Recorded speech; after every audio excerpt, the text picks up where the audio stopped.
Ladies and gentlemen, welcome to another episode of the Battle of Ontario Hockey Podcast, featuring a Senators fan and a Leafs fan. We're here to talk about your two favorite teams, the rest of the NHL, local hockey, hockey all around the world, and to bring back memories from your favorite hockey teams and players. If you love the Leafs, Sens, B-Sens, NHL, or any other hockey, including the late Belleville Bulls, you are going to want to tune into our podcast. The gloves are off, the buckets are spinning, let's get the chirps flying. Welcome to the Boo Club! Here we go, Fleming. We've got episode 6 here. Can't wait to get started, buddy. It's been a little bit of a tough go for my Ottawa Senators, but we're here to talk about that, the Leafs, the Belleville Senators, and more around the league, buddy. You're up. Yeah, so we are happy to have everyone in for the 6th episode of the Battle of Ontario podcast. A big game, or a big slate of games tonight. Saturday night, we got Brokey Senators playing the Jets with goalie of the year Marcus Hogberg in net. The Canadiens are coming to Toronto to play the Red Hot Leafs, and we also got the Flames and Canucks tonight. So let's get right into it. We're going to start with the Leafs, Brokey. And So the Leafs' last game was Wednesday night, I believe, a 4-2 win over the Montreal Canadiens, the two top teams in the North Divisions going at it. To start it out, Brokey's new favorite boy, Josh Anderson, scores on the first shot on goal. Soft goal that goes through the 5-hole on Freddie. As the first period continues, Montreal is really all over the Leafs to start, and Freddie knows he lets in a soft one. He's got to keep the Leafs in the game until they can get the offense going, and that's just what he does. He shuts the door until late in the third. And then finally, late in the second, the Leafs gets going. Three big things happen. Three guys score their first goals of the year, and it's always great to get that offense from the depth guys. So first, we have Travis Dermott, who scores his first goal in over 400 days, I think, something like that. So he's been on a crazy drought. And I think what Dermott needs to do is shoot the puck more. Plain and simple. If you haven't scored a goal in over 400 days, you got to shoot the puck more. The goalie has no respect for the pass. So he looks at the stat sheet before the game. He sees, this guy hasn't put up a goal in a year. He's got nothing to offer me. It's taken away from his game. So I think what Dermott really needs to do, and I think any kids listening, any beer league players, if you haven't scored a goal in a year, next time you go out on the ice, just fire the puck 8-10 times at the goalie. Just get some confidence going. Fire at the net. When you do that, they're going to pay a little more respect to your shot, and that's going to open up the pass for you too. So I'm going to steal this one from Dougie Shaw. Shoot the puck! Anybody listening that grew up with Dougie Shaw, he said that about 10 times a game. It'd be a 2-on-1. Shoot the puck! You'd have that puck! I had to say it, buddy. I had to say it. Sorry. Yeah, no worries. So, yeah, just shoot the puck. It's going to do so much for you. No, you have to say, shoot the puck! Shoot the puck! So, okay, I'm done. When Dermott came up, Dermott was kind of touted as that offensive defenseman, so it's weird to see him not having a goal or many points. So I think for Dermott to take that next step in the league, he really needs to get out there and kind of open up his offensive game. He's not going to get to his full potential until he cuts it loose offensively. Next goal is Justin Hall with a huge slap shot to make it 2-1. That's Hall's first goal of the year as well, first goal in quite a long time. And Hall is really making Kyle Dubas look like a genius with that contract. Hall has really settled in nicely on that second pairing on the right side with Muzzin. And he's becoming a centerpiece of that blue line. So there's not too many defensemen out there signed to a $2 million a year deal, playing against the top team, top line every night, and in a shutdown role for that price. So he's on a great price. Wasn't it 2 years ago that he missed like literally the entire season? They healthy scratched him. Yeah, they not one of the players. Like he played like 4 games, or I don't know the amount of games, guys, but I remember he was like pretty much a healthy scratch, a taxi squad guy. The whole season with Babcock, right? Of course, with Babcock. Yeah, and then when Dubas gives him the deal too, Hall makes the team. I think last year was his full year, kind of first full year, yeah. And then 40 games in, he gets a 3-year contract worth $2 million. So Dubas really takes a gamble after 40 good games, and that's really starting to pay off for him. Hall's starting to come around. He's a big part of that Toronto defense. Yep. As we move on, another guy getting his first goal of the year, Ilya Mikheyev, the suit man, as some call him online. He gets his first goal since that nasty wrist injury last year. And Mikheyev's a guy the Leafs are going to have to get going. He was a big part of the team last year, playing top 6 minutes before his injury. And he's going to be one of those guys that kind of steps into the top 6, kind of floats between the second and third line. But he's going to be a really key piece to the Leafs, and they got to get him going. Well, he is definitely a hard worker, and he's going to be hard on the forecheck. Big guy, lengthy. So get a guy like that. Maybe you're right. I know he's kind of floating between top 6, top 9, depending on the night, and depending on injuries and who's in the lineup too, right? Like For sure. if all of a sudden Simmons and Thornton come back and they're flying, well, he's probably going to he might drop to the third line. But if like both of them are out, he might play top 6. So and same thing. If you're rolling and you're putting the puck in the net, it doesn't have to be every game, but you're scoring 2 goals out of 4 or 5 games. It's not bad on that rate, right? So but yeah, no, some big goals, some key things from Toronto. And I know I probably sound like a broken record, but I mean, I kind of said this last time. Good teams find ways to win, bad teams find ways to lose. And I'm going to compare Toronto to Ottawa. Toronto only got like 20 shots that game. I think they only actually had 19. And, so they're putting the puck in the net with that ratio, right? Where Ottawa gets like 20 against and allows 5 goals, shoots 43 times last game, and only scores 1. So, I mean, when you're Toronto like that and they're not getting a lot of opportunities, but they have the skill and the players that when they get an opportunity, that puck's going in the net. Now, I think Carey Price should have had 1, maybe 2 of those goals. There's still good shots and good plays. He's not quite at the level he can play at. He can be the best goalie in the world, and he can be almost a Patty Waugh style where it's like, guys, that puck's not going in that tonight. He's not there yet, and he knows it. I'm thinking tonight he might get there. Who knows? We'll see. It's going to be one hell of a game again. It's funny we keep talking about them playing, but with the season, the Canadian division, they play so much, right? But I don't even know if they're going to go with Price tonight, Brokey. I think they might go with Jake. Oh, yeah? He's kind of the 1A there. So yeah, Price I think they said Price has only been, 1B is what I meant to say, but Price has only played in 1 back-to-back game so far. So Allen's the guy they're looking at going with tonight. I don't know. I'd go back to Price, but that could be what they're doing. Anyway, just what? Well, I'm just thinking, like, you're right on that. Like, it is early in the year. You give Price that opportunity to get back at Toronto.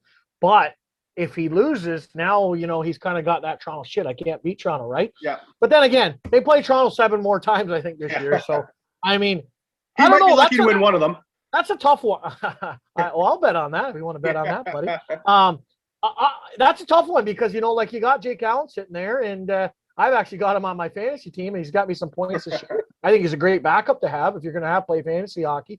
And you're right. Like, you give Jake a chance, and maybe they beat Toronto, and then you know what? That's your Toronto guy, right? I don't know. It's definitely it'll be interesting to see who they play. I could see them going back with Price though. You got a guy like Price who's supposed to be the best goalie in the world, and it's early on. Why not play him again? And we'll see. Allen's only lost 2 games this year, and both times Montreal were shut out. So he is playing good, and the team does have confidence in it. But getting back just how that game finished, the Leafs do end up winning 4-2. Hyman makes it 4-2 at the end, the grinder of the Leafs.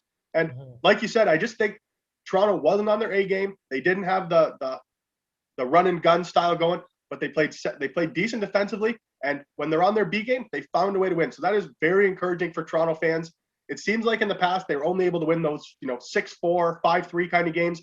It's nice to see them shut a team down, a good team like Montreal too, good offensively. It's nice to see them holding the 2 goals and grind out a victory. Well, one of the guys, like they're getting plays from players that you have to have them winning teams. Like Zach Hyman there, he had a heck of a game, and I don't even think he was rated one of the stars, but his forecheck. I know one of the goals was I think he got a second assist on it, if I'm not mistaken, but it was all because of him. He puts that effort in, he strips guy in the puck, and he makes things happen. He makes a great play and ends up scoring the empty netter, right? So, I mean, you got guys like that. That's what you need. Those are like the gel guys, right? You can only have so many Matthews and Marners and things like that, but you need guys that can take the grind and get on the forecheck, make some of those plays that we kind of call gel players, right? So he's playing great right now, and Toronto's got a few of them. So if they're going to have those guys, glue players. Gel players or glue players? Glue players, yeah. Glue players. I don't know why I said gel, but I guess they're all gelling together like glue. Oh, there we go. Yeah, there we go. I got to cover it up somehow, right, Flep? Yeah, but yeah, glue players is what I'm talking about, right? Like they're holding everything together. Maybe when the puck's not going on the net, but they're keeping it out of their net. Getting the puck for the big guys, working hard, getting the forecheck, wearing down the other team's D, all those types of things, right? So yeah. So what I want to mention with Hyman too, Hyman is in a contract this year. He's a UFA after this year. If he keeps playing like this, it's going to be a guy that the Leafs, 1, they need to re-sign him, but 2, it's going to be a guy that's hard to re-sign. I mean, he's a guy that plays top 6 minutes. he borderline scores 25, 30 goals. Like, he does put up a legitimately amount of points. He may not be the most skilled guy, but, look at his results. 20, 25, 30 goals. That's a possibility for Hyman playing with Matthews and Marner.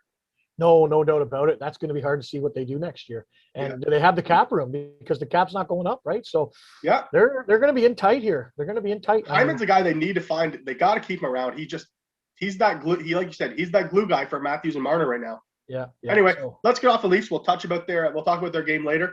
Let's circle into the Senators. I know Senators had a great performance the other night. I think they only lost 5-1, so they are improving slowly and surely. Let the kids play. What do you think about that game, Brokey? Well, here's the thing, and I've said this already like 5 times in this podcast. I'm getting sick and tired of saying it. How can't you score? And I'm going to throw a weird stat at everybody right now, okay? The rate last game that Winnipeg scored at, they scored approximately one out of every 4 shots at one point in the game. They had 5 goals. It was 5-1 on their 19th or 20th shot. That's 1 every 4 shots, people.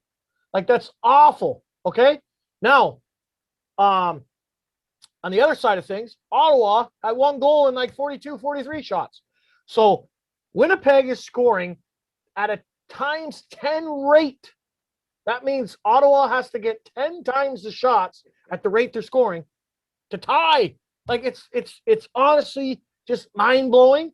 And I know I sound like I'm whining, but holy, Ottawa can't catch a break. The first 2 goals went off their own guys sticking in. It's like, how come when we shoot it doesn't hit the other team's stick and go in? I bet we've had. I guarantee this stat. I have to look at. I don't even know if there's a stat for it, but the amount of pucks that have gone off an Ottawa player, a stick, and gone in their own net is like got to be in the 20s this year. It's just unbelievable. Every game there's 1 or 2.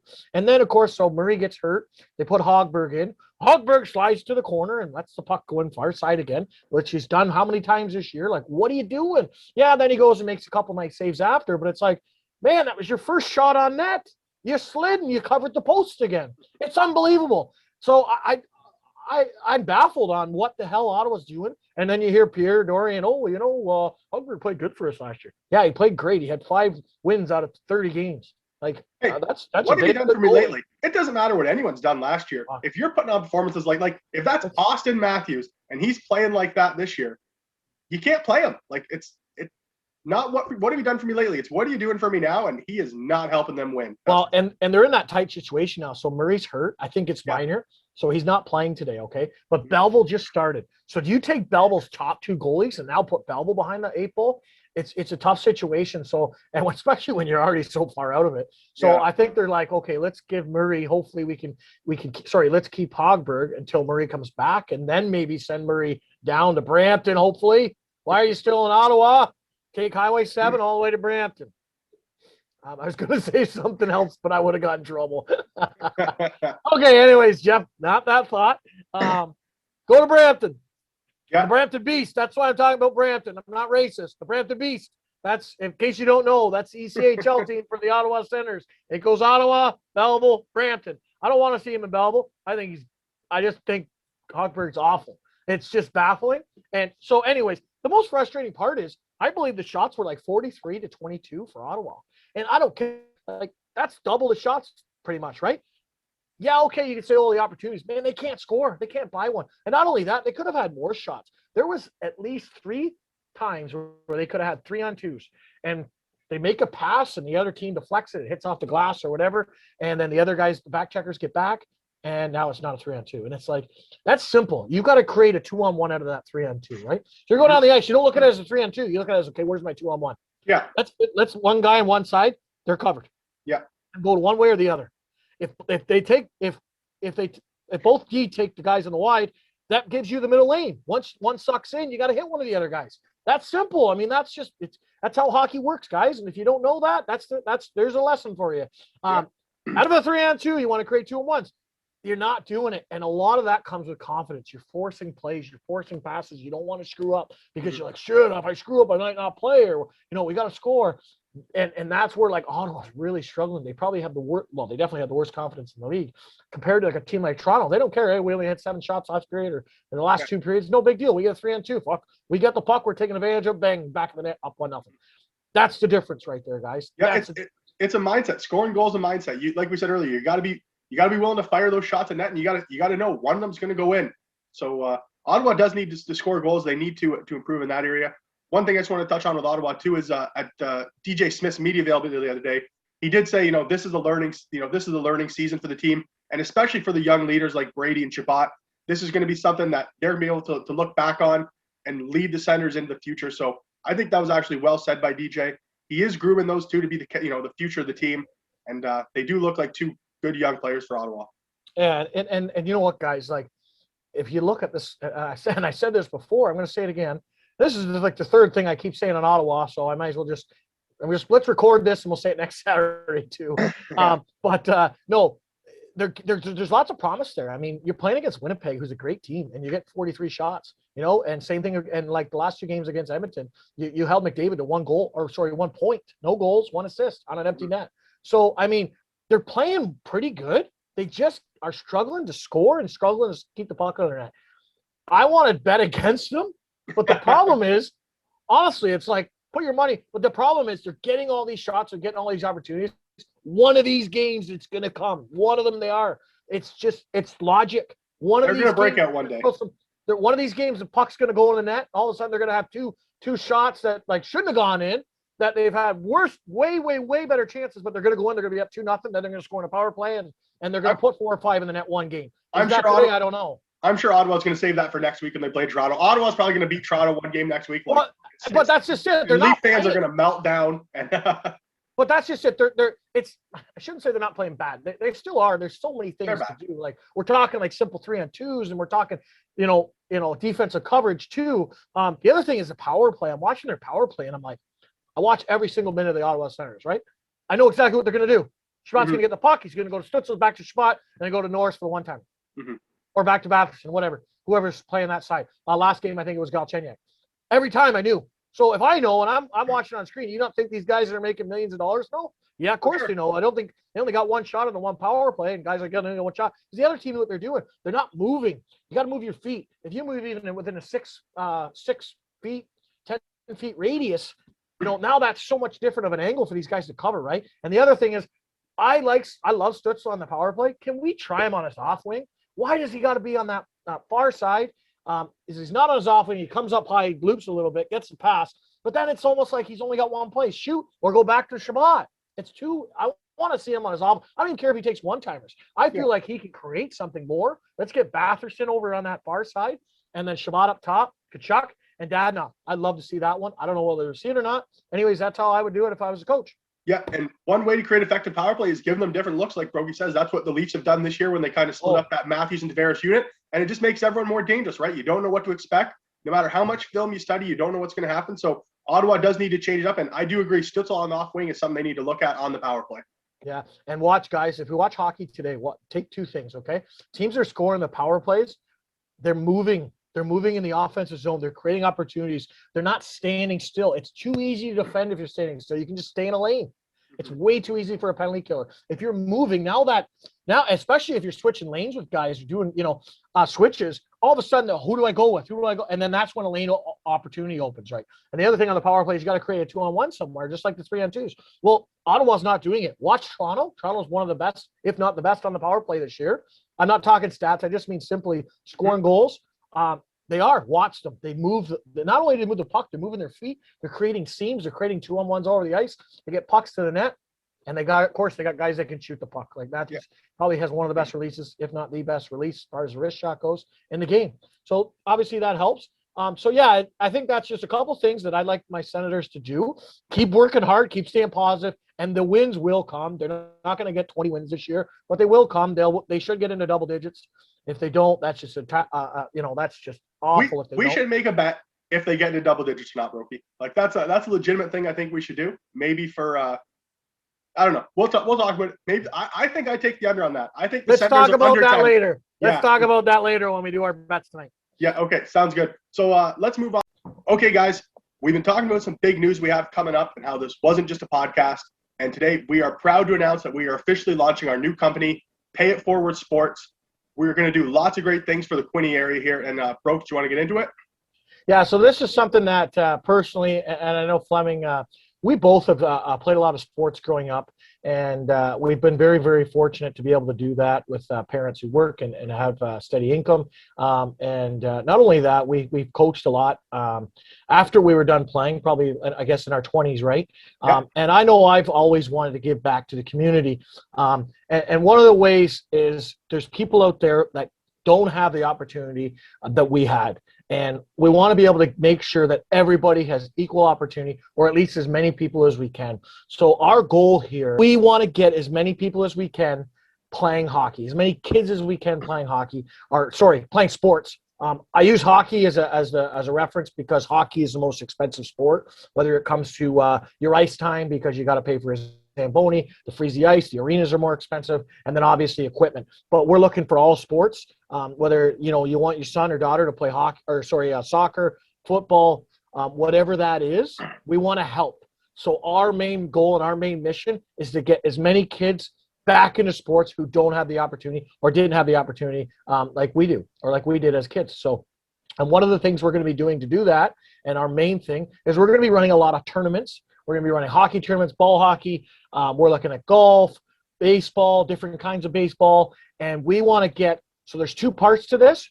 We want to get the kids back in. So part of the proceeds that we make for our tournaments, we're going to put in, and we're going to get kids in sports. That's simple. The other part is we want to get adults back into sports, and how we're doing that is we're running these tournaments. So there's a lot of adults out there that I'm sure are like, oh, I haven't played hockey in forever, but maybe you just moved here because of the base, or you lost touch of people, your hockey team folded, whatever the case it is. We want to get people back in sports.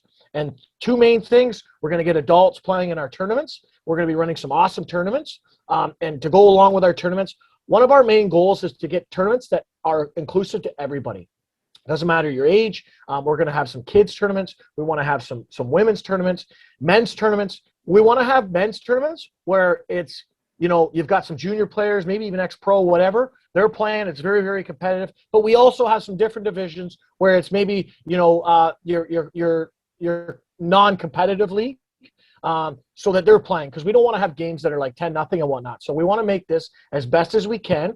And like we say, part of the proceeds are going to get kids back into sports, or into sports. Maybe they've never had the opportunity to play, but they've always wanted to play soccer. We want to help with that, the equipment, the registration. That's our main goal and our main mission with this business.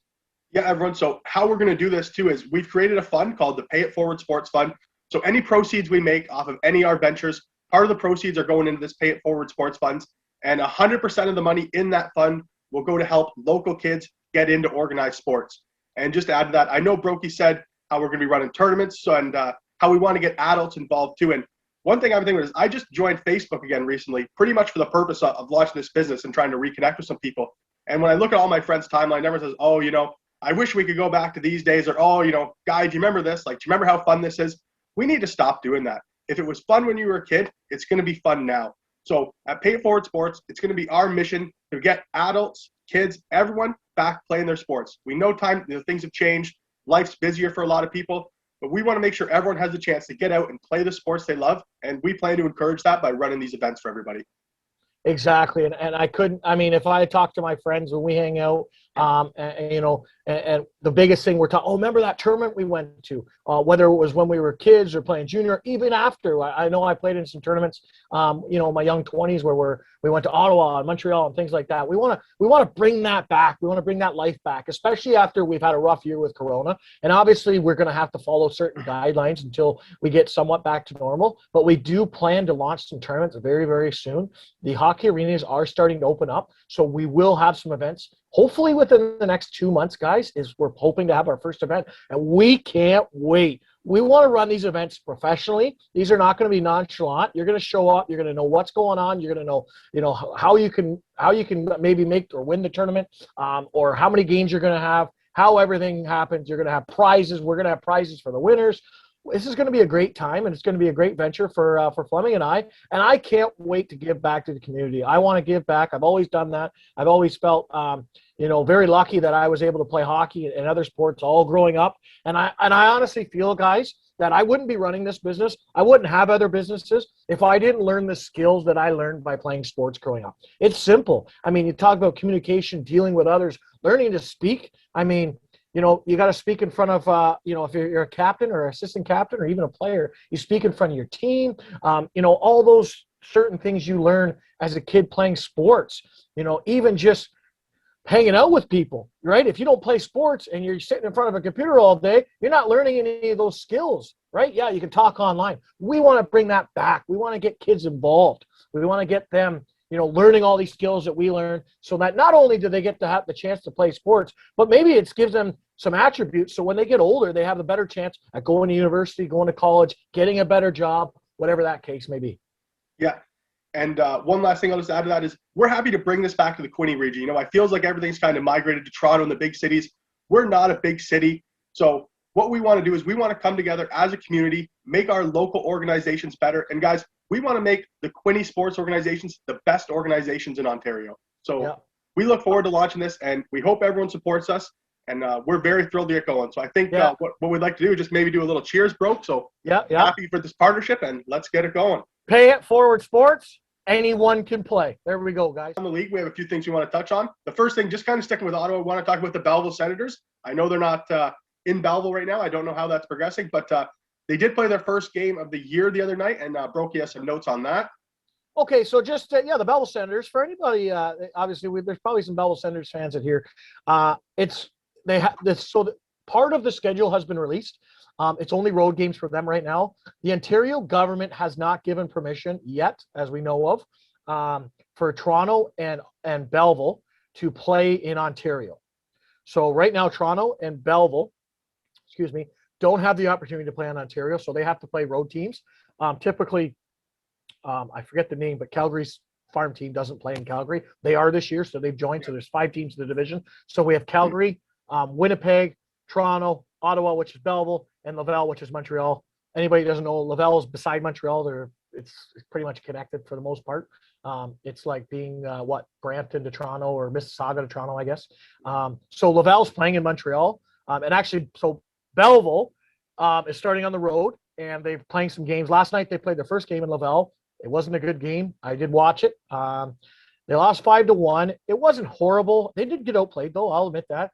They've got 2 or 3 guys that actually in the regular season wouldn't be allowed to even play in the AHL. If you're Canadian or North American, I think, you can't play in the AHL until you're 20 years old.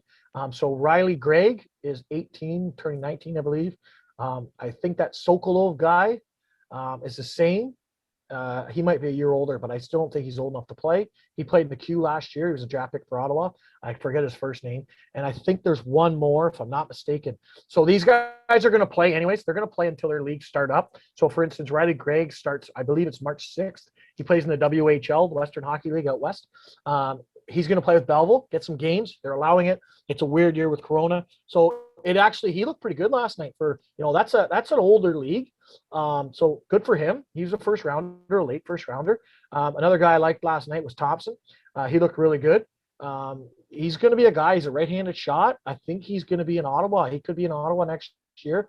Next year, he's definitely going to be up and down. So hopefully he can battle for a spot. But he looks like he was a first rounder last year in 2019 for Ottawa. So, there is some potential down there too. And I honestly think, I don't know if anybody remembers, Belleville got off to a terrible start. I remember saying last year to some friends, I'll bet you $100 Belleville makes the playoffs. And nobody would bet me. Belleville started off 0-5.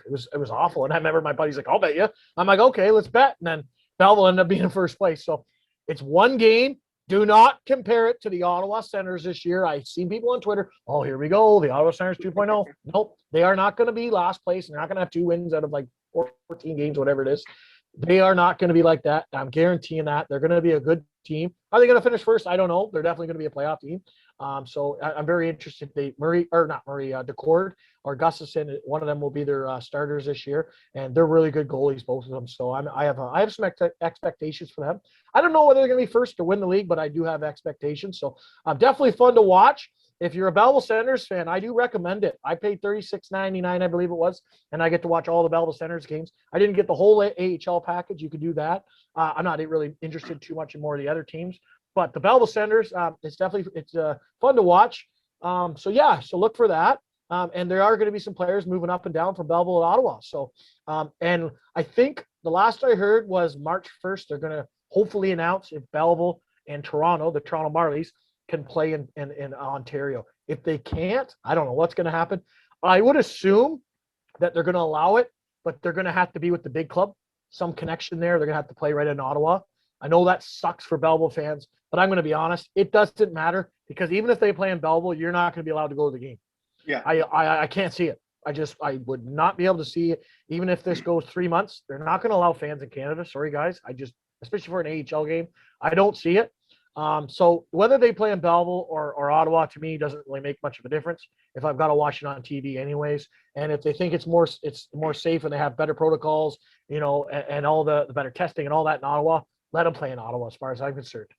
Yeah. It's funny you say you bought that package on the day we launch our business. I'm gonna have to check our credit card statement and just see where you put it, because Brody is the tightest guy in the league. He doesn't open his wallet for anything.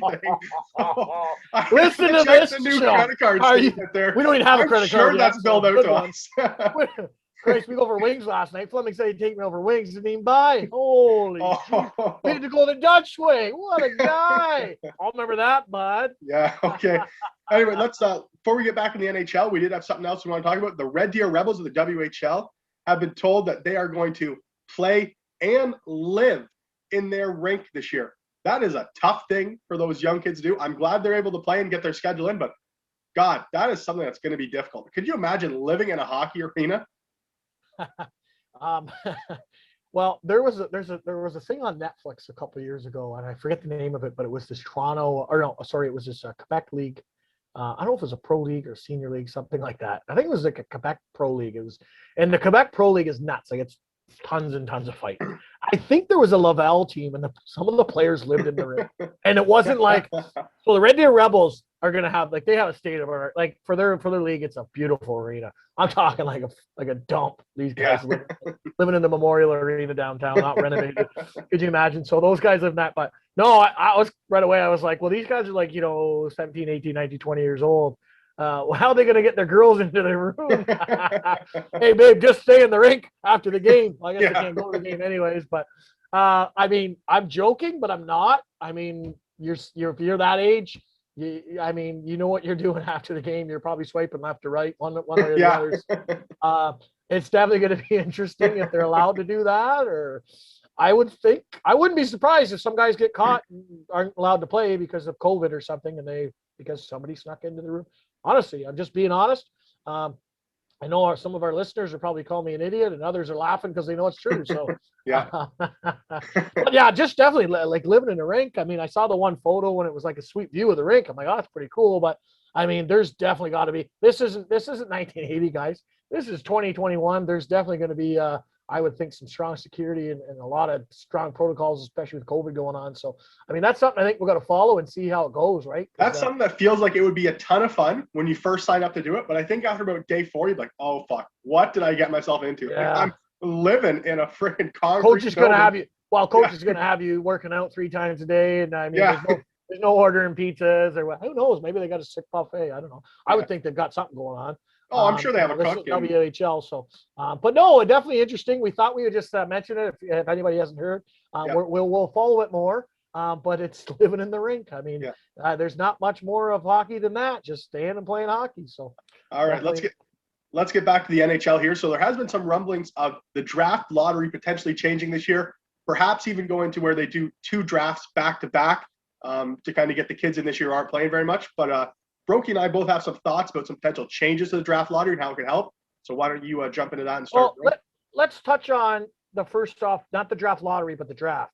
Okay. So because of COVID, the reason is nobody's playing, or very, very limited these players are playing. So how do you do a draft? I've seen guys that were supposed to be, and especially in the OHL draft too, and even NHL, where a year is a huge difference. Where you're not even in the draft. Mhm. You're not even supposed to be drafted, and then all of a sudden the next year you go first or second round because you had one hell of a year. Yeah. You came out of nowhere, and that goes for the NHL and the OHL. I know guys that were supposed to go top 10, and a year later they went 6th round. Yeah. Just had a bat and go one way or the other. So I'm looking at, like, I'm a Sens fan. We know we're gonna have high picks. Man, this is scary. Like, I think last year's draft is gonna turn out awesome. I think, the top 2 guys we got, Sanderson and Stützle, are going to be unreal. And I think there's a lot of other good players we picked. but we picked because we know them. We knew we could, like, not me, but the team knows. They've scouted them. They've seen them play. They've seen all those little things that they like, the attributes, right? They weren't able to do that this year. Oh, we go on past. Man, you can only do that so much. So, and even if these guys play a 20-game season, that's still, what if a guy gets hurt and only plays 5 games? Mm-hmm. Right? There's so many things that could happen where if you get hurt and you miss, let's say you play 5 of 20 games in a season, well, there's still another 40 games. So you still played 45 out of 60 games or whatever, right? So, I mean, that's still 2/3, 3/4 of the season. So there's a big difference there, considering that, right? So I think, in my opinion, what I would like to see, I don't know, like, you go top 2 rounds this year, and then the next year you do you open it up. You do like 5 rounds plus another 7, mm-hmm. or do you just do it all? Like, I don't know. It's definitely going to be interesting. Like, here's the question: if Tim Stützle gets drafted not till next year, he didn't get to play in the NHL this year. Mm-hmm. But there's only going to be a couple. There's not many. I think, actually, is he the only guy right now playing in the NHL? I believe so. Byfield's only in the AHL. He's only in the AHL right now? Not last I looked, he hasn't played a game. Lafreniere's still in the NHL. Lafreniere's a year older. Oh, yeah, okay. Mm-hmm. So I think Stützle is the only guy in that age group. So, having said that, you're only screwing one guy over. Maybe they have that's what I mean. Maybe they do top five picks. But if you're 5th, maybe you don't want to pick. So it's definitely a dilemma. I don't know which way to go with that. I'm going to be honest. I'm kind of lost. Maybe it's best to wait, and then you know what? You got a ton of draft picks, and then that year, a few of them will be able to jump into the game, mm-hmm. right? Be able to play instead of playing 1. You might have 3 guys ready to go. Yeah, right? Like you said, Brody, so much can change over the course of the year. We've seen guys that in their before the 1 year before the draft year says, "Oh, this guy is the number 1 pick, guaranteed," and then by the end of the year, they're a 2nd, 3rd, 4th round pick, or even the opposite. Like if you look at the NFL, the potential, the suspected number 1 overall pick this year, Trevor Lawrence. A few years ago, people said, "Oh, that's a 6th round draft pick right there."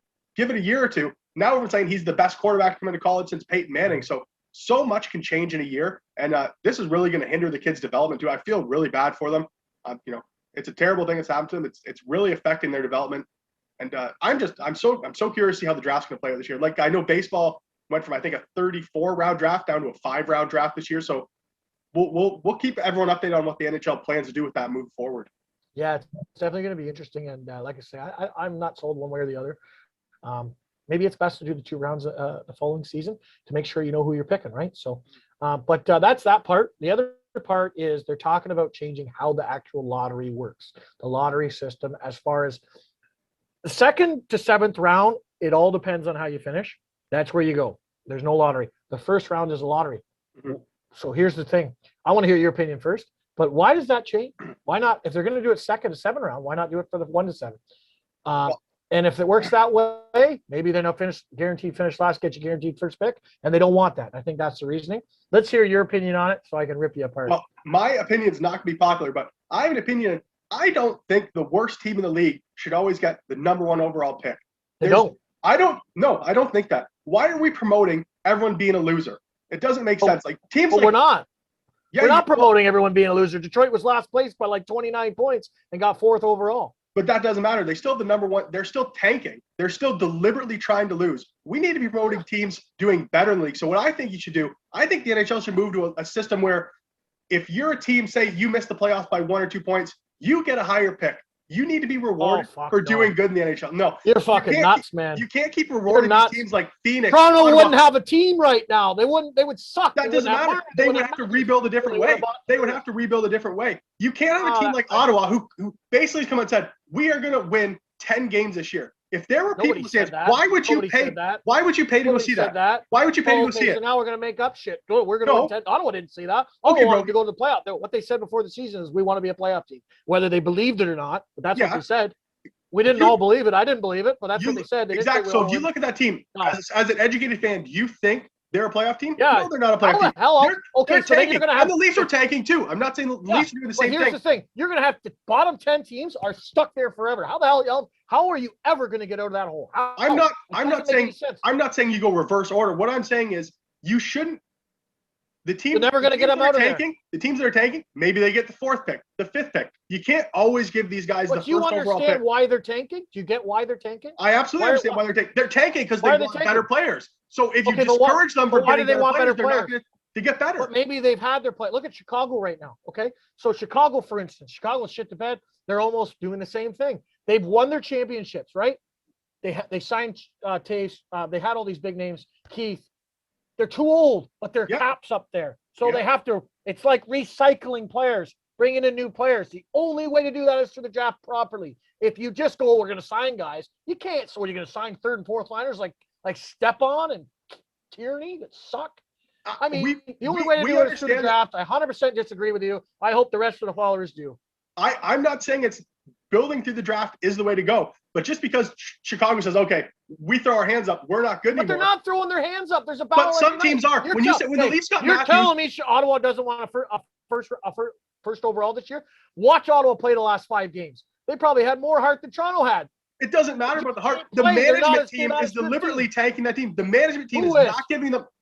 Who's deliberately tanking? Pierre Dorion is not going out and getting the players he needs to get them. He is deliberately trying to get them first overall pick, which is fine because that's what the rules are right now. But tell me if you're Pierre Dorion, who the hell are you going to get right now?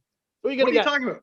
You said Pierre Dorion's deliberately not going to go and get players. Yes, he is. He's growing a team from the start. He's telling you what he wants to do. He's drafting, he's getting players. He's growing these players, and that's his chance. Because he's doing that because that's what the rules promote. You don't get it. That's what the rules promote right now. So of course he's doing it. We're not all in Toronto Maple Leafs. You can't all just go out and say, hey, Tavares, here's 11 million, here's 11 million, here's 11 million, here's 11 million. And then now we're in the That's not my problem. If Eugene doesn't have the money to go get John, take it up with Eugene. Don't talk to Toronto. Take it up with Eugene. You're wrong. Tell him to make some investments. You're wrong.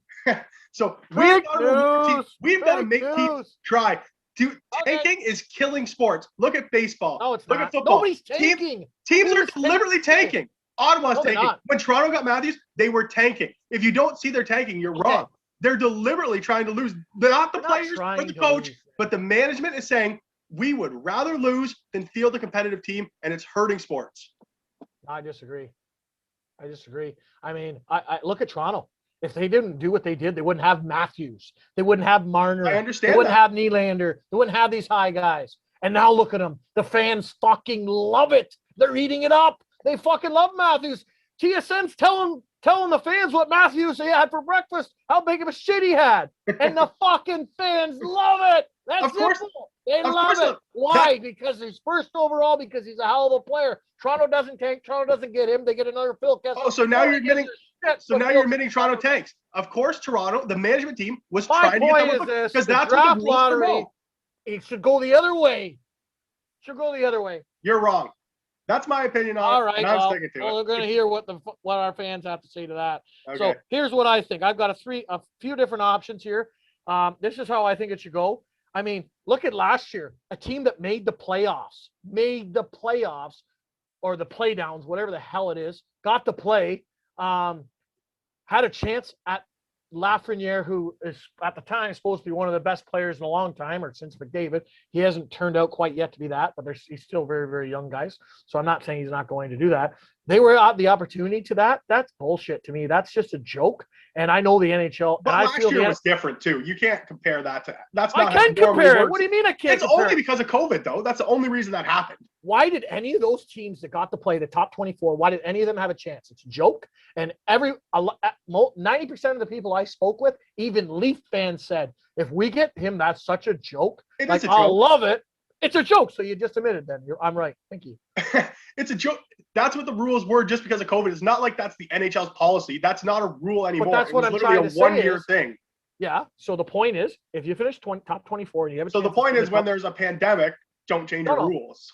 No, that was never the rule. Get your point. Top 24 teams got a chance to Stanley Cup. Okay, because it was play down, so it was instead of 16. If you lost out, Pittsburgh Penguins were a Stanley Cup team. They were top 8. They lost to Montreal. They still had a chance to get Lafreniere. That is not fair, and that's where it was broken, and they know it. Same thing. Bottom. Well, it'll be 16 teams coming up. Bottom 15 right now. 15th has a chance. I think that's BS. My thing, and I would like to see is And there's some different ways. I'm not sold on it, but the only way to keep this system going is if people do get draft players that keep going. If Toronto went shitty, now they're a top contender, they're first place in the division. It's a cycle, guys. You have to have a cycle. That's life. You go down, you go up. You go down, you go up. You get better. So my thing is maybe they already have it where you can finish last. Detroit finished last place and got 4th overall. They're rattled. Mhm. I think I don't hate it. I don't really necessarily. I was hated how it was the number 1 team. Rangers was a team that was in the top 24. I hated that, but I didn't hate that Detroit was 4th. But here's a prime example, and this is where I 100% disagree with you. Well, you try to lose and then you go for 1st overall. Ottawa's had second last the last 3 years. I know it was 3 years in a row. I think it was 3 years in a row. Second last they finished. They got 4th every time. Or sorry, 4th twice and 5th once. So they're not even. There's no guarantee you're even getting top 3. They didn't get top 3 once. So the way they have it is actually more directed towards what you think. Where I like actually this. means shit. I do like this. So I think this is what I don't like. I don't like anybody outside the bottom 5 having a chance at that. That's what I don't like. You finish bottom 5. So my thing, this is just one example, but I would do bottom 5, you guys have a chance at 1st overall. If you finish last, you get a little bit higher percentage to 5th. It changes a bit, percentage-wise. That makes sense, guys. And then the next 5, same thing. You have that 5. You guys can only finish in that 5. And then the next, it would be 5 or 6. 6 now with Seattle, right? My numbers? Yeah. 6 now with Seattle. You guys draft in that order, right? And then for 2 to 7, it goes on your position. That's kind of one of the things I like, because if you finish, 14th, 15th or whatever, I don't think you should have a chance at 1st. I just think and they're saying, and I think they do it because, anybody could make it. So they get people to watch. Well, they get people to watch some of these balls and half the people, most people don't even think it's real. They think it's BS and already planned. I mean, ask people, they're just like, there's no way Gary Bettman's screwing over. We don't even get to see the balls go. I do think it is legitimate. I did watch a show on it one time. It wasn't last year's thing. It was the year before, I believe, where they showed it. But remember last year that ball floated or something? So that's what gets people thinking, right? So I don't know. My thing is, and I think the best way I would do it is the 5, 5, and 6. The bottom 5 get the chance. So if you're 5th, you still get that chance. But you can't finish last and then draft 10th overall. You're never, ever going to get these teams back into it. But I will agree on this. If you finish last, that should never guarantee you 1st overall. Exactly. That's my main point. Yeah. I'll agree to that. But I will not agree that a 15th place team should get 1st. No, I'm somewhere in the middle. So that's why I like my 5, 5, and 5, or 5, 5, and 6, I guess. I do like your 5, 5, and 5 idea. My problem is that every year, if the rule is that it's set in stone, that if you finish last, you get the 1st pick, you're encouraging teams to tank, and that is not good for the sport. That's my main concern with it. That's my main concern with it. Another concern I had is, and if that's the rule, that if you finish last, you get the 1st overall pick, and you're just a team that stays, you want all these guys on entry-level contracts, so you pay them peanuts. And then when it's time to pay them, you're trade them off. The NHL needs to, and all sports need to get out of that cycle where teams. But they're not in that cycle. They're not in the cycle. The NHL is not in that cycle. I agree. Other sports are. Okay, there we go. We agree. So now you're saying I'm right. I'm saying other Brokey's right. What we need to do is, if you have, say, Mitch Marner coming up on his deal and he had 3 good years, and now you don't want to pay him $10 million, Toronto does. It shouldn't just be, okay, I'm going to trade Mitch and then I'm going to get all these picks and I'm just going to tank again and get more good players. It's a never-ending cycle for some teams, and the NHL has to discourage that. So I do like your 5 and 5. I do. Give me an example. I mean, give me an example who it's a never-ending cycle. When was the last time Phoenix made it out of the 1st round? Phoenix deliberately. When was the last time Phoenix drafted high pick? Phoenix never goes to the top of the cap. When did they draft the high? I can't even remember their high pick. The owner's just trying to make a little bit of money, stay afloat. But your example's wrong, because when was the last time Phoenix drafted 1st overall or high pick? I don't even remember. I don't know. So your example's wrong. Ottawa is in a cycle, just like Edmonton. But look at Edmonton. Edmonton's got top 2 scorers in the league. They're trying. They're not trying to get last. They're trying to win the Stanley Cup. Are they going to? No. But they're trying to make the playoffs, and they got a legitimate shot at it this year. So they're breaking that cycle. Detroit, they're last place. Detroit made the playoffs 25 years in a row. So now they're in a little bit of a drain. They're going to build up players, and they're going to try to do that 25 years in a row again. They're not going to do it, but they're going to try. Ottawa, same thing. They almost went to the Cup final in 2017, so they rebuilt it, It's taken them maybe a little longer than they think, but they're going to be a playoff team in a couple of years. I would bet on that. I think they've got way too many picks. I mean, they still have to follow, and they still got to get these players developed and whatnot. But I think they're in the same thing. I think they're about 5 years behind Toronto right now. Toronto was awful. They barely made the playoffs, but then they made the playoffs. They got out of that cycle a little bit faster. Why? Because they got Matthews. If they don't get Matthews and they get Laine, they might not make the playoffs that first year. Agreed. 100% agreed. So there you go. So my point is, this is what I'm going to end at because it's been a long argument. I agree with you as far as don't giving the last place automatic first overall, 100%. But you can't have a 13th place team or whatever it was. Pittsburgh, when the season ended, I know it was a COVID thing, was like 6th or 7th, I think. In the conference. They were. And they had a chance at first overall. That's bullshit, and that was wrong last year. And 90% of the people I talked to, the hockey people I talked to, agreed with me on that. And I know the NHL knows they screwed up there because they probably didn't think it was going to happen, even though it was only like a 3 or 5%. But it did. The Rangers got in. Mm-hmm. Now, thankfully, the Rangers were outside of that top 16 anyways, but they still were in that 24. So I still feel that was an unfair thing, and they shouldn't have got them. Oh, it's over and done with. Moving forward, my idea is the 5, 5, and 6. That's my idea, and that's what I'm sticking to. I don't mind the 5, 5, 6. Let's move on Percentages, I don't know, but we'll have to figure that out. Anyways, let's move on. Yeah, one thing we want to talk about was the helmets the Golden Knights rocked last I think it was last night or Thursday. Two nights ago. Thursday night, yeah. I do remember that because they cost me a lot of money. Thanks. Lose 1-0 Anaheim. But Vegas did rock the solid gold helmet. And what did you think of those? Have you ever seen a helmet like that in hockey? I've never seen anything like that. No. I don't think I have. Like, I'm trying to think in Europe. What league is it? Is it Sweden where they wear the? Were they all the ads? No. There's a league in Europe, and I don't know which one it is. I think it's Sweden, or maybe it's Switzerland, something like that, where the leading goal scorer wears a yellow helmet.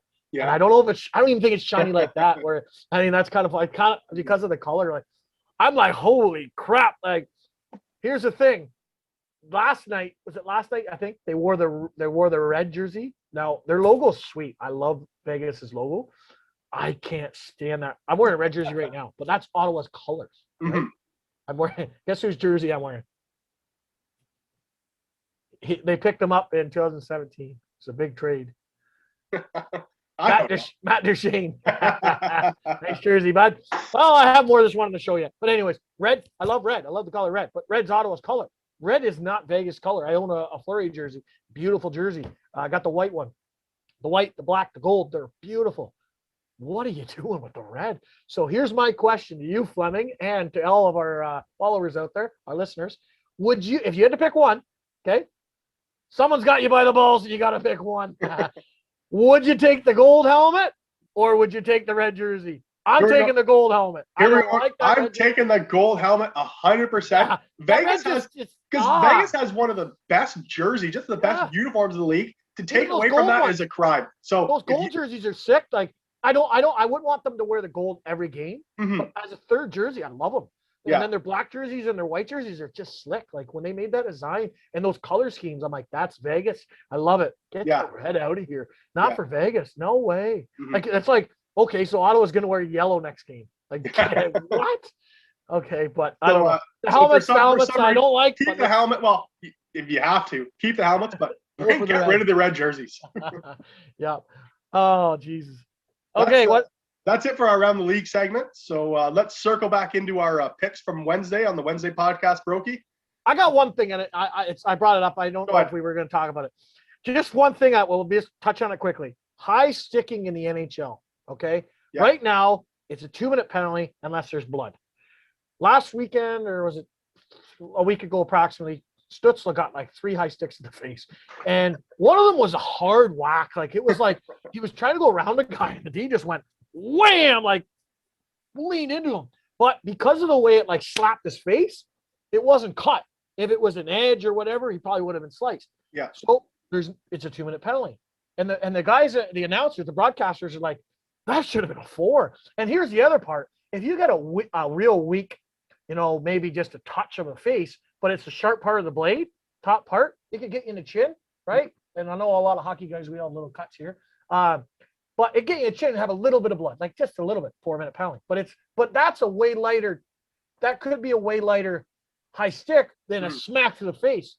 So my thing is like, do you like the rule the way it is, where 4 minutes blood, or is it like, should the ref determine it, where it's if it's a really hard high stick but it doesn't draw blood, but like, man, that's a dangerous play, that's a 4 minute penalty, Yeah. or it's like, oh, that's like you can't, it's not even bleeding, but you can see the blood, Yeah. and it's a real weak play. Man, maybe that's only a 2 minute. My thoughts on it is, I hate the rule because personally, some of the penalties they call it, like if you lift a guy's stick, we were talking about last time, you get a penalty. And if you fucking whack them in the face, but they're not bloody, still 2 minute penalty. Same thing. They've got to be like getting hit in the face. I've only had it happen once or twice. It is not fucking fun. It's not the same as getting hooked or even slashed in the shin pads or anything. It's got to be a more severe penalty, especially for more severe cases. So, but if it's just a light tap, like if it's a light tap, say sure, it barely touches the guy's face. Yeah, if it rides up your stick and like hits a little bit of blood here, like just it's not even bleeding, but you know how it's like the blood's there. Yeah. Oh, blood should not be a precursor for 4 minutes. I think that rule should be changed. I think they need to take another look at it. Now, we're not saying, hey, if there's blood, don't call it. We're saying if it's a very, very weak high stick and it just resulted in like the slightest cut, like almost like a paper cut, but it's a little bit of blood. Maybe that's not a penalty, but a smack to the face. I mean, I think the refs should have some discretion on that and let them talk it over and go, listen, it's either a 2 or 4. That's where I stand on it. We'll let you guys, our followers there, let you have a thing and comment and tell us what you think. Yeah, for sure. So we were moving to the picks. I think Brokey wanted to get away from that because I am the champ again. Two-time champ, Brokey. So I went 2-0 the other night. Brokey bets against the Leafs, and of course he loses. So I see he's all mad over there. He's looking a little frustrated at me, but we'll see. We'll see. Eh? So just to go on that, I think Fleming is now 16-6, and I'm 15-8. Am I right on that? Hey, Brokey, did we talk about the Boston Rangers game last night? I don't even know if we did. I don't remember. No, we didn't. No. Let's circle on that just because I watched that whole, like, I often find it hard to watch full games, especially if 2 American teams, especially people that aren't in the Leafs division anymore. But that was a great fucking game to watch. I mean, a spirited game, at least 2 really big fights, lots of scrums, lots of physicality. And I think when the game's physical like that, it just adds a whole new element for the fans. It gets them engaged. When that's happening, I'm always looking who's out there, who's chirping, and I just love things like that. I think it brings something to the product. I think there was at least 3 fights actually. Yeah, I didn't watch the full game. I watched the highlights and checked it out. It was a really tight checking game. Even the goal that was scored was like it was a rebound.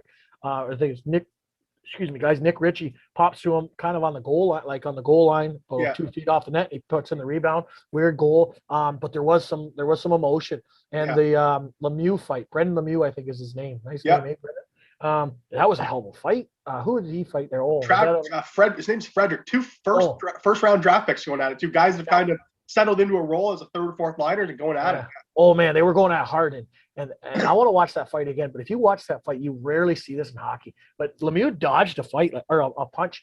So Buddy swung at him. He ducked under it and then came in. It was actually a good little tilt. Like those guys aren't the heavyweights. You know, they're probably more of a lightweight, middleweight kind of guy. But that was one hell of a fight. So if you guys want to see a little scrap, maybe we'll try and post it to our Facebook page as well. But that was a good little tilt. So yeah. Did you see Frederick going back to the penalty box too? He looks at me and says, "Oh, they were fired up again." Eh? Oh yeah. So I'm just looking forward to that the rest of the game. They got to play each other. I don't know, 6 more times. I'm guessing. So look for that. It was a tight game last night, so they couldn't really go. They couldn't do it again last night. But those 2 are definitely going to go at it again. They're definitely going to go again. And that's is that not Claude Lemieux's son? It is Claude Lemieux's son. Claude Lemieux was one of the most hated players in the NHL, but this guy was a winner. I don't know how many Stanley Cups he won. Yeah. He's won, probably I'm going to say like 4 if I'm guessing. I don't have a stat in front of me. He was a winner. He was a winner. Well, absolutely. Yeah. One of the most famous things is ex-Bull Darren McCarty just grabbing a hold of Claude Lemieux after he hits Chris Draper from behind, cuts him over it, and McCarty just lays in hard too. Yeah. McCarty. I remember watching a documentary about that, and just McCarty says, "Oh, I was just chomping at the bit just for like a year to get at him." So he just had all this pent up emotion. And anyone saw McCarty in Belleville too, he was a good fighter. And one of the nicest game winning goals of the Stanley Cup of all time, that breakaway against Philadelphia. So shout out there. Unbelievable, where he's doing like the spin. You have 2 scores, and I can just see it in my head right now. Unbelievable. And I've heard really good things about him. So that was one hell of a rivalry back in the day, was the Colorado-Detroit thing in the 90s. So unbelievable. I think we're starting to get into some more rivalries like that. Maybe we're getting to see one with Boston and New York. And you know what? We know what we think we're getting it with Edmonton and Calgary. So, I think there's rivalries, especially when these guys are playing each other so many times. Like, I think the fights, I don't know the stat, but are the fights up this year? It seems like there's more It fights seems like right they now. are. I would think, yeah. I know Ottawa's starting to fight a bit more. There's Mhm. 3 fights last night in the Boston game, and there's some other fights around the league. So fighting's got to stay in the game. I wasn't a fighter. I'm a small guy. Here's the thing, guys, and the reason I'm going to keep it real short. If you take fighting out of the game, there's way more cheap shots and way more Yep. injuries, because guys can get away with being an asshole. That's Mhm. it. If Yep. you keep it in, and you're not going to see Brad Marchand go slash a guy in the face, because he knows somebody's going to jump him next game. So he's going to keep a stick down. So, Yeah. I mean, that's probably a bad example, but that's just an example. You're not going to have guys playing as dirty because they know there's consequences. So, and 100% that keeps everybody in check. And that's why you got to keep fighting in the game. You don't have to have a brawl every game, but what it's No. at right now, I don't mind it. Have a couple fights a game. And I'll tell you, my wife isn't even a big hockey person. She's only been in Canada for a couple of years. When there's a fight going on, we watch it, Yeah. right? Because it's like, there's a fight. What's going? It's something new, right? It's not like It going brings back the and forth. fans into the game. It brings the players into the game. Like that game last night, that's a game that's going to bond those two teams. That's going to bring them both together and make both of them better. Even though the Rangers didn't win, they're gonna grow from that for sure. So Yeah, keep so fighting in the game. It is one of the best part about hockey is just you never know what's going to happen, and it's always entertaining to see two guys fight like that. I used to beat the shit out of Fleming. We went to all the Bulls games. Him and I would be down in those, like, what are they called? Where you go down the stairs? I don't know. Yeah, Whatever they're called. landings. The landings when you go Yeah. down the stairs at the Yardman, and we'd be in there we're like 10 years old, just fist pumping, pounding each other. We used to play mini sticks, then right away be a brawl, during the intermission. I remember it was a bus guard, the announcer would come down. He's got him here, and he's announcing our fight. In between intermissions, he's probably running the bathroom or something. I don't know how many of those you won, bro. Because I always remember going up right. to the bar after get money for your dad, and your old man like, "What happened to your glasses, Jeff?" And your big, oh yeah, big pop bottle glasses. Fleming throwing elbows, eh? My nose. My hook or my crook, baby, whatever it takes. If I got touched in the nose as a kid, I would always bleed, right? So I looked like I was beat up. Meanwhile, Fleming's got bruises all over. But no, it was fun. Keep fighting in the game. It's going to be awesome to see the Rangers and Boston down the stretch, along with many other teams, including even I think Toronto, Montreal might get a little chippy. We'll see with the guys, especially with Simmons and. Well, they're out tonight. Simmons and Thornton are out. So yeah, Toronto but I just doesn't mean have later that, on in the year. Later on in the year, even so, and then obviously Edmonton and Calgary, and you know what? Even like Calgary, Vancouver, that's a little chippy there too, right? And Vancouver's going to be coming hungry because they got off to an awful start. If they didn't win 3 games against Ottawa, they would have been right almost with Ottawa. Yeah. So they're almost lucky in that sense. But let's move on. Let's do our picks, buddy. Yeah, let's go to the picks. So first game tonight, I know we're running a little long, so we got Ottawa going to Winnipeg. I'll go with that first in that one. I think Hogberg's in net, so that's an easy Winnipeg win. I'd be looking at Winnipeg plus a goal and a half, maybe even plus 2.5. Yeah, this is tough, guys. I'm torn between this, and I kind of alliterated on this earlier. Hogberg is shit. He's awful. He's starting today. They've announced that. Gustafsson will be back up. Unless they pull Hogberg early and somehow come back, or like I said, there's going to be a game where Ottawa gets a pile of goals. Is it today? Maybe it is. Are you ready to bet on it? I don't know. I'm looking at it this way, guys. I love the Sens. I can't take him today. I have zero faith in Hogberg. I'm sorry. I think he needs to go to fucking Brampton. So I'm taking Winnipeg. Next game, we got Vegas going to San Jose. No team has cost me more money this year than Vegas. Two losses, and they both cost me big. But I really want to take San Jose just because I'm really mad at Vegas. But San Jose is so bad, I'll just go with Vegas tonight. The gold helmets. I'm gonna go with Vegas again. Hopefully they rock the gold helmets, not the red jerseys. Yeah. I like Vegas team. I think they're definitely a cup contender. They only got 2 losses this year in regulation. San Jose's just I find it hard with them. I'm loving the Carlson trade right now. I mean, we got just 2 guys we got off the hop was Norris and Stützle. Plus we got Tierney, DeMello at the time, and a couple and another draft pick I believe for Carlson. So Carlson, I think he's only got like 3 or 4 points. He's doing awful. For his style of play, I can't take San Jose. I want to take Vegas for that reason. I just don't have faith in them. Next game, we got Boston going to the New York Islanders. So I'm going to take the Islanders in this one. I think Boston played last night in an emotional game. Maybe they have a little bit of a letdown. I know they're the favorite here, but I'm going to take the underdog in the Islanders. I'm going to roll with the Bruins. Every time I bet on the Bruins, they seem to win. So, you know what? They had a big game last night. Usually you're tired, but I'm going to roll with them. Halak played. Is it Halak? Halak played last night, right? Yeah, so they're going Tuukka Rask tonight. Yeah, so Rask is going to be in net, their number one goalie. Did you see Tuukka Rask thing where he left the net the other night and like a I 2-2 did. Wasn't game? that Oh my nuts? god! Oh, he's not. And did you hear his mouth? He goes, Yeah. I thought it was 2-1. It was 2-2. Yeah, I know. Because Boston had a goal disallowed, and I think he probably got confused, and the goalie Yeah. maybe didn't look at the score clock, even though there's probably 20 of them in front of him. But yeah, so he must have forgot about a goal. Fuck, that's funny. Thank God Boston had the puck, but that was hilarious. Yeah. And that's one of those things you chuckle about. What are you going to do? Like, I obviously it's good they didn't get scored on and they ended up winning in overtime. Imagine they got scored on. I don't think you'd laugh as much, but Yeah. what do you do? You know, people make mistakes. We're all human. So I thought that was funny. I'm going to go with Boston. So that's our first game difference. Yeah. And then we got Tampa Bay and Florida. Tampa Bay and Florida, yep. So, yeah, I'm just going to go Tampa Bay. I don't know if defending Stanley Cup champions. I know they're on the road and they lost last game to Florida, but I'm going to go Tampa Bay. Steven Stamkos is out, but Braden Point's we're going to bring him to a victory. I'm going to go to Florida on this. I Yeah. think Florida's a sleeper this year. Okay. They got actually, you know what? He's probably the best coach in the NHL, in my opinion. I thought I really liked Babcock before. He's an awesome coach. I remember talking with Shazi a few years ago, and who was the guy in Montreal when he first went there? The guy that hated PK Subban. Who was that coach? Michel Therrien. Yeah, Michel Therrien, And yeah. he was comparing Michel Therrien to Coach Q, as they call him. And he's like, Coach Q is fucking light years ahead of Therrien. And Therrien's since been gone, right? Mhm. And I've heard negative things about Therrien, and I know he's a different style of coach, but he's like he's light years. He's just communication skills, joking around with them, system, setup, resting guys, everything about him, dealing with players, knowing every player has, different attributes and they bring different things to the team, where Therrien's more like, oh, it's a team, everybody's got to do the same things, but that's so much old school. So I don't know. I'm going to go with Florida. They beat them last time. Why not rock with them again, right?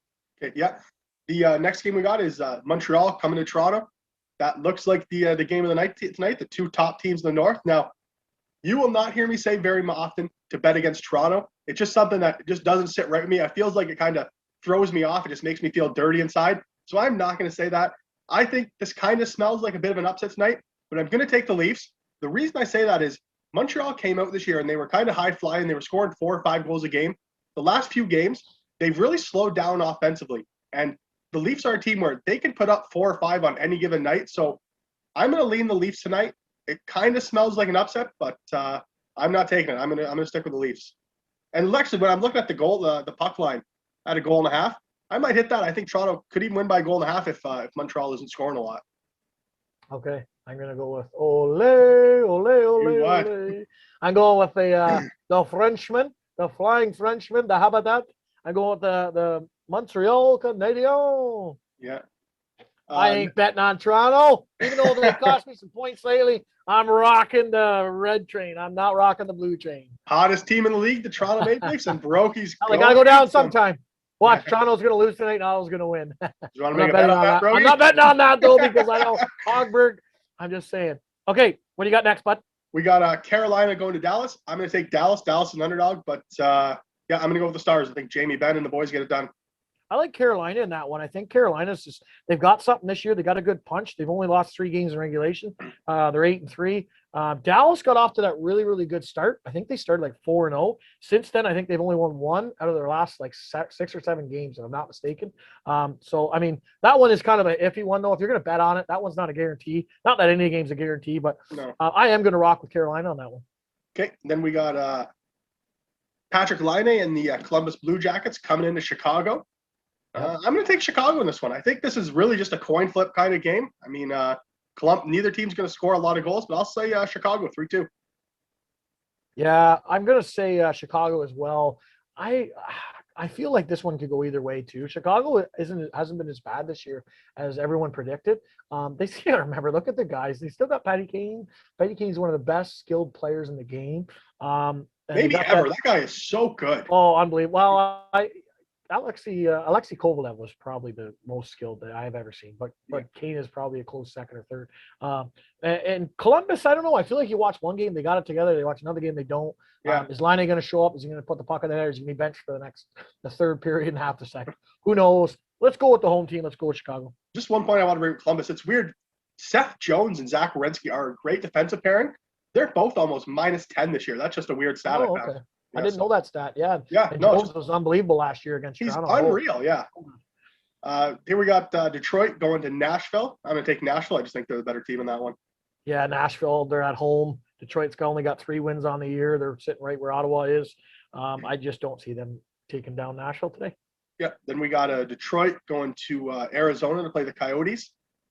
St. Louis versus Arizona, right? Yeah, is that what I said? Okay. Yeah, St. Louis, Arizona. I'm going to go St. Louis. I think the Blues win this one. I like St. Louis as well. I think they got a heck of a team.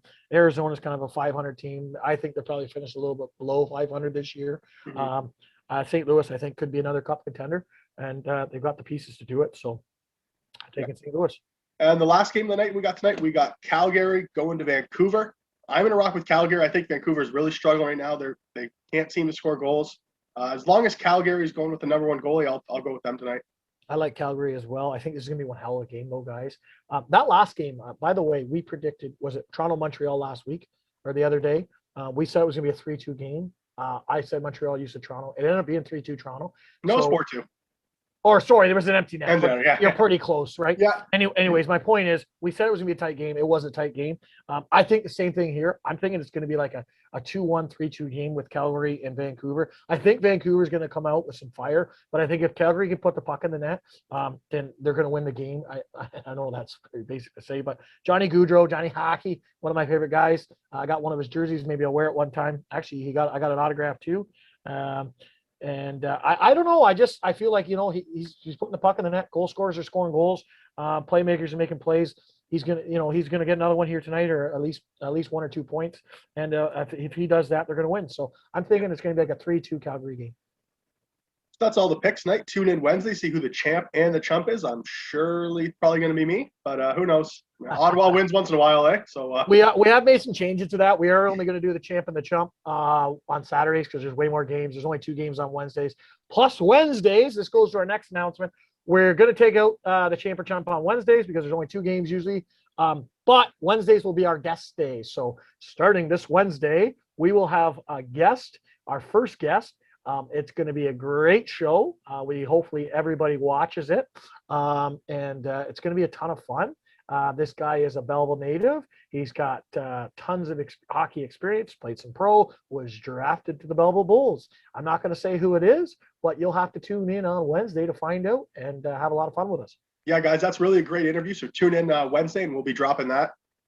So yeah, we are going to, like Brody said, we're going to bring in a lot more guests and we're going to have some contests. So speaking of that, we'll transition to who won the first Battle of Ontario Hockey podcast contest. So we told everyone to pick the games on Thursday. There were 10 games. And if you want to give me a little drum roll, please, Brokey, I'll announce the winner. I'm not very good at this, but. And the winner going 8 for 10, which is really fucking good. Byron Foster. Oh, thanks, bud. Byron Foster. Hey, Byron. Byron Foster, the winner of a $50 gift card to the restaurant of his choice. So Byron, we will get in touch with you, and I hope maybe you bring some food over to your mom, Vicky, and have a nice meal with the family. So Fleming and Byron and I actually played hockey together. Were you on those teams? I didn't remember that. Yeah, I played on one team. One team. Mm-hmm. I think it was the minor peewee. Byron was on one of the teams. You were on the team. Brad Revelle, Mike Robinson. We'll just drop some names there. Derek McDowell, Cody Roy. Yeah. I'm trying to think. I'm going to miss. I'm frozen. Jeff Morris. No, Andrew Kenny played the next year. Morris might have played. Jeff Morris.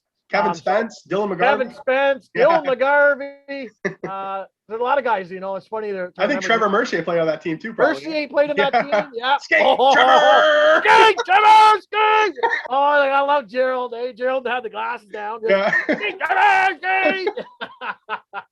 Oh, I love those memories. Yeah, and then I remember his Justin I used to hang out with quite a bit. He loved wrestling back in the day, and so did I in the 90s.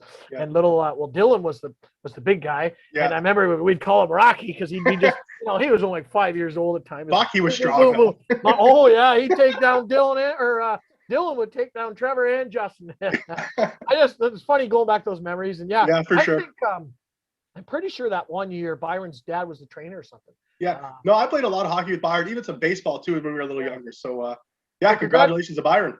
Congratulations, Byron. Thanks for participating. We'll get a hold of you and we'll see where you want to get your gift card. And we'll get that for you. And yeah, thanks again for participating. We are going to have some more fun stuff like that in the future. You know, some games and some giveaways and all that stuff. And just to go along with, we made an announcement earlier on in the show about our new business, Pay It Forward Sports, where we're going to get more adults in action, in games, whether it's baseball, golf, hockey, ball hockey, soccer, you name it. We are going to be doing a ton of events, a ton of tournaments. And part of those proceeds are going to go towards kids, getting them involved in sports. So we're going to get the adults in sports. And because we get the adults in sports, we are going to get kids playing. We're going to pay for their equipment. We're going to pay for their fees, anything they needed. Obviously, they've got to be approved, and they can't afford. Obviously, it's for kids that can't afford it, guys. This isn't just anybody. We want to get parents that can afford to get their kids in. We're not looking at you guys. We're going to let kids that are less fortunate. We want to keep it an even playing field. And I feel a little bit generous today. I get called cheap a lot. I don't know why. I think I'm just smart with my money. I mean, I ain't that cheap. I know some friends that are. Fleming, Tanner. There's 3 of them right there. But no, I'm donating $100 today. Right now, it's going to go directly towards that fee, towards our fund. What do you think? You're putting in the Pay It Forward Sports Fund? I'm going to put $100 down for Pay It Forward Sports. Wow. $100. Brown bill. Everybody in Belleville knows Brokey's got to be one of the tightest guys, so it's not often he opens up his wallet. But I tell you what, Brokey, just because you called me cheap, I'll not only match that, I'm going to go $200. I will give $200 of my own money, and we will put it in the Pay It Forward Sports Fund. You want to play games, Fleming? $200. Okay. Bring it on, chump. Here's the deal, buddy. Here's the deal. $500, $250 a person. You and I, let's start it off. Let's get everybody going. Let's let them know that we're serious. Let's let them know that, hey, these tournaments are going to mean something. We're hoping to put a tournament in April in less than 2 months or approximately 2 months. We are finalizing everything. But $500 between the two of us, $250 each. And that is going to go directly into the fund. So what do you think about that, buddy? Yeah, I think that's a great idea. Yeah. So yeah, $250 each. Let's put it into the fund, and those $500. Don't ever call me cheap again. All that $500 is going to go help a kid get into organized sports locally. So yeah, I'm glad we started the fund that way. Now, guys, we're putting money directly from our accounts. We're not asking for you guys to do that. We're not asking for people just to send us a ton of money. No, we're not directly a charity. If you want to do that, it's fine. What we're asking for is support, whether it's sponsorships for our tournaments, get into our tournaments, share our posts, like us on Facebook, like us everything. We are going to, like you say, this is just the podcast. The podcast is connected to Pay It Forward Sports. They're 2 identities, but they are connected. So if you support our podcast, indirectly, you are supporting Pay It Forward Sports. If you sponsor our podcast, if you're a business, indirectly, you are helping Pay It Forward Sports. So we are going to be looking for tournament sponsors, whether you're a name, like a full tournament, or, we're going to have a banner as well that will be showcased at all the tournaments. You're sponsoring that certain tournament. We have a website. The website is payitforwardsports.ca. Go to that website. We're going to have events. Right now, we don't have any events because of Corona. We don't have any events to announce, but we're hoping within a week, approximately, could be less, could be more, that we have our first tournament announced, and then we're going to have more events and more tournaments in the future. If you are somebody that is looking for help in the future, you can contact us there through our email. We're going to have to, right now we're working on a system to make sure that we get the proper people, the proper funds and the equipment that they need. So we're still working with that, but we are launched. We are ready to go, and I can't wait to give back to the community. I can't wait to have a ton of fun. I can't wait to see everybody at our tournaments and our events. It's going to be a ton of fun going forward, buddy. It's going to be a lot of work, but it's going to be love. I love watching hockey, and I love playing. And you and I might even get into playing some of them in the future if it's all right. And it's going to be awesome. It's going to be a great trip. You got to check out. We just got a brand new logo. We're going to see it too. If you like us on Facebook, if you like Battle of Ontario on Facebook, please follow Pay It Forward Sports on Facebook as well. We will share the link. We'll connect the two. That's where we're going to be announcing a lot of the events and everything there. And that's basically where we're going to have the events and that directly go to the kids, right? So So I'm very excited, as you can tell.